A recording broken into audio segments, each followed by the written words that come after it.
kind of manufacturing and availability of the vaccine. And I'm curious, what do you expect the trajectory of manufacturing these vaccines will be, and when do you expect most people will be able to get these vaccines? Well, let's talk about the United States first and then globally. So right now, the federal government has contracted with multiple companies to make about 600 million doses of vaccine, which would be good enough for around 300 million people getting vaccinated. Hence, everyone that you would imagine that would want to get vaccinated in the country would have a vaccine. In December, the first of the high priorities, which would likely, and it's interesting that you asked that question now, Mark, because tomorrow the Advisory Committee on Immunization Practices is meeting with the CDC to talk about what the recommendations of the different tiers of priority, which will likely be a combination of healthcare providers, frontline people who take care of patients, as well as those who are at a higher risk, like people in nursing homes and those types of situations.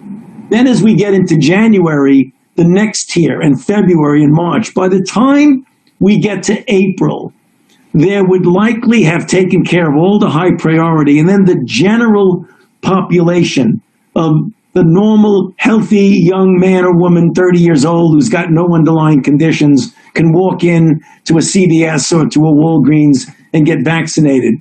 I would think as we get through April and May, that we likely would have, for those who want to get vaccinated, the overwhelming majority of the people who want to get vaccinated. The challenge is going to be to convince people to get vaccinated, because if you have a highly efficacious vaccine and only 50% of the country gets vaccinated, you're not going to have that umbrella of protection of herd immunity. What you really want is, one, what we have, a highly efficacious vaccine, but you want 75, 85% of the people to get vaccinated.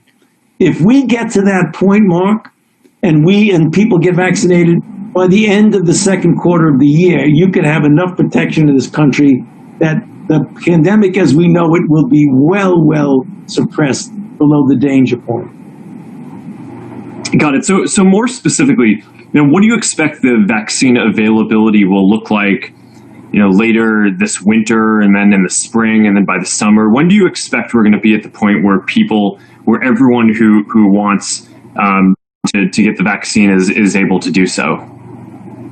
Yeah, like I said, I believe that will be as we enter into and get to the end of the second quarter of 2021. Starting with April,